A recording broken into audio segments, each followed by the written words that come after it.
Hello दोस्तों, कैसे हैं। मैं के शर्मा एक बार फिर से आपके बीच उपस्थित हूं। आज मैं बात करूंगा शिक्षा संबंधी एक पब्लिक इंटरेस्ट लिटिगेशन पीआईएल की। एक वकील साहब ने कितना अच्छा जो है पीआईएल दाखिल किया है।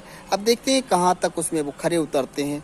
हालांकि क्या होता है उसका निर्णय, सुनते हैं उनको वो क्या चाहते हैं। और मैं समझता हूं कि उनकी राय बहुत अच्छी है। उन्होंने जो पीआईएल दाखिल किया है वो बहुत अच्छा है। तो चलिए सुनते हैं।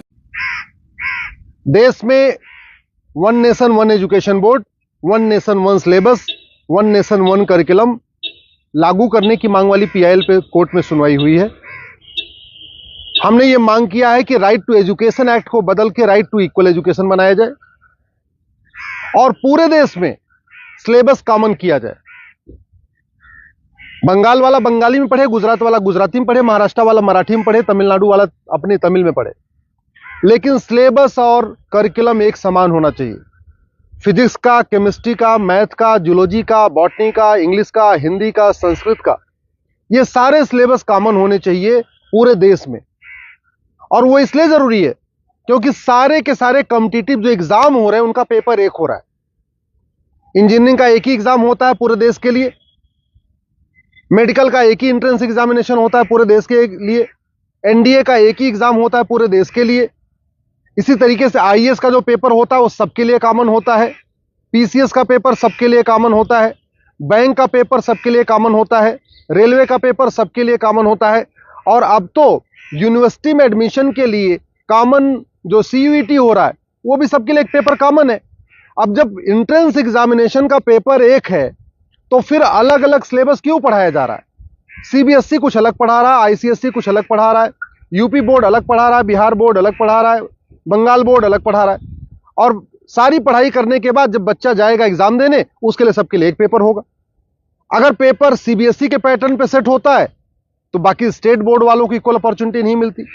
अगर जो एंट्रेंस एग्जामिनेशन का पेपर है इंजीनियरिंग का, मेडिकल का, एनडीए का, बैंक का, रेलवे का, अगर वो आईसीएसई बोर्ड के पैटर्न पे होता है तो सीबीएसई बोर्ड वालों को और बाकी स्टेट बोर्ड वालों को फिर इक्वल अपॉर्चुनिटी नहीं मिलती।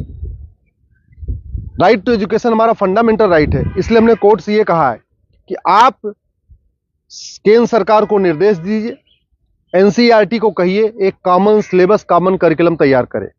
आज की डेट में जो नवोदय स्कूल है वो पूरे देश में उसका सिलेबस कॉमन है, जो आपका केंद्रीय विद्यालय है उसका सिलेबस भी कॉमन है।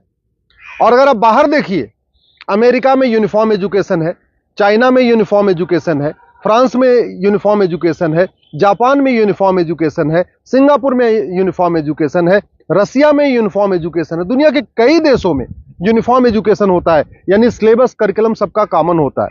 हमारे देश में सिलेबस अलग अलग चल रहे हैं, करिकुलम अलग अलग चल रहे हैं। इसके कारण बच्चा कितना भी अच्छा हो पढ़ने में, बिना कोचिंग के वो इंजीनियरिंग क्वालिफाई नहीं कर पाता। क्योंकि वो यूपी बोर्ड का बच्चा कितना भी अच्छा हो एक्सपर्ट पढ़ने में, लेकिन पेपर जो सेट हुआ वो तो सीबीएसई के पैटर्न पे हुआ, तो फिर वो क्वालिफाई नहीं कर पाता। अल्टीमेटली उसको कोचिंग करना पड़ता है। और मैंने ये भी कोर्ट को कहा है कि ये कोचिंग माफियाओं के दबाव में ही वन नेशन वन एजुकेशन लागू नहीं हो रहा है। कोचिंग माफिया इतने पावरफुल है, इनका लगभग 5 लाख करोड़ रुपए का कोचिंग का बिजनेस है हर साल का। अगर वन नेशन वन सिलेबस हो जाएगा, कॉमन सिलेबस, कॉमन करिकुलम हो जाएगा और जो पढ़ाया जाएगा यही पूछा जाएगा, तो लोग कोचिंग नहीं करेंगे। जो मेहनती बच्चे होंगे वो अपनी पढ़ाई करेंगे और उसके बाद एंट्रेंस क्वालिफाई कर लेंगे। लेकिन ये कोचिंग माफियाओं ने ऐसा सिस्टम बना दिया है कि पहली बात तो वन नेशन वन सिलेबस नहीं होने दे रहे, वन नेशन वन एजुकेशन नहीं होने दे रहे, और दूसरा जो 10वीं 12वीं में पढ़ाया जाता है वो एंट्रेंस एग्जाम में पूछा नहीं जाता, जो एग्जाम में पूछा जाता है वो 10वीं 12वीं में पढ़ाया नहीं जाता। इसका मेन ये कारण है कि कोचिंग माफियाओं ने पूरे हमारे एजुकेशन सिस्टम को हाईजैक किया हुआ है। और दूसरी बात ये भी है, जो बुक माफिया हैं, पब्लिशर हैं, ये नहीं चाहते कॉमन सिलेबस कॉमन करिकुलम हो। क्योंकि अगर कॉमन सिलेबस कॉमन करिकुलम हो जाएगा और सिलेबस कांस्टेंट रहेगा, 2 साल 3 साल 4 साल तक वही रहेगा, तो फिर जो पब्लिशर है इनकी किताब कोई नहीं खरीदेगा, लोग एनसीईआरटी किताब खरीद लेंगे। जो एनसीईआरटी छापेगा अगर वही लोग किताब में स्कूल में चलाएंगे तो एनसीईआरटी किताब 100 रुपए की मिलती है, प्राइवेट पब्लिशर उसको 500-1000 रुपए की बेचते हैं। तो बुक माफिया नहीं चाहते कि कॉमन सिलेबस कॉमन करिकुलम हो, एनसीईआरटी किताब हर जगह लागू हो। कोचिंग माफिया नहीं चाहते यूनिफॉर्म सिलेबस हो, यूनिफॉर्म करिकुलम हो, वन नेशन वन सिलेबस हो। और स्कूल माफिया नहीं चाहते कि one nation one education board हो। सीबीएसई बोर्ड वाले चाहते हैं कि उनका सीबीएसई बोर्ड अलग से चलता रहे, जिससे उनकी दुकान चलती रहे। आईसीएसई बोर्ड वाले चाहते हैं कि उनकी दुकान अलग से चलती रहे।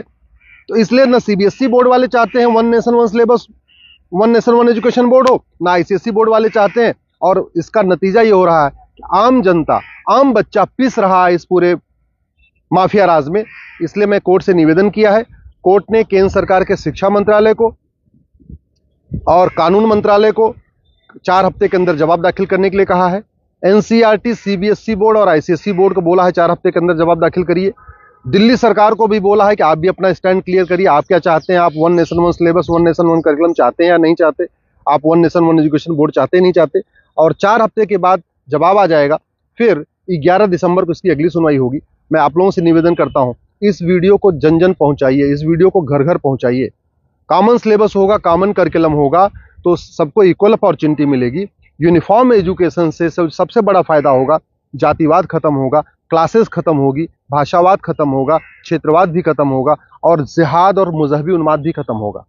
यूनिफॉर्म सिलेबस होगा, मंत्री और संतरी के बच्चे की एक किताब होगी। यूनिफॉर्म सिलेबस का मतलब यह हुआ कि शिक्षक का बेटा और शिक्षा मंत्री का बेटा एक ही किताब पढ़ेगा। यूनिफॉर्म सिलेबस का मतलब क्लर्क का बेटा और कमिश्नर का बेटे की किताब एक होगी। यूनिफॉर्म सिलेबस का मतलब मजदूर के बेटे की किताब और मालिक के बेटे की किताब एक होगी। यूनिफॉर्म सिलेबस से वास्तव में भारत में समाजवाद आएगा। समान शिक्षा से ही भारत में शांति आएगी, समाज शिक्षा से ही भारत में समृद्धि आएगी, समान शिक्षा से ही वास्तव में भारत में समरसता आएगी। इसलिए मैं आपसे निवेदन करता हूं, समान शिक्षा की मांग करिए। समान नागरिक संहिता से 100 गुना ज्यादा जरूरी है समान शिक्षा। ये जो देश में आप देख रहे हैं ना, आतंकवादियों के समर्थन में रैली निकलती है, जिहादियों के पक्ष में लोग खड़े हो जाते हैं, युद्ध हो रहा है इजराइल में और रैली निकल रही है आतंकवादियों के समर्थन में भारत में। ये क्यों? क्योंकि यहाँ मैकाले शिक्षा चल रहा है, मदरसा शिक्षा चल रहा है और मिशनरी शिक्षा चल रहा है। ये मैकाले शिक्षा खत्म होनी चाहिए, मिशनरी शिक्षा खत्म होनी चाहिए, मदरसा शिक्षा खत्म होनी चाहिए, सीबीएसई आईसीएसई बोर्ड खत्म होना चाहिए। केवल एक देश एक शिक्षा बोर्ड यानी भारतीय शिक्षा बोर्ड होना चाहिए और वन नेशन वन सिलेबस यानी पूरे देश का सिलेबस एक समान होना चाहिए। उसी से भारत में शांति होगी और समृद्धि होगी।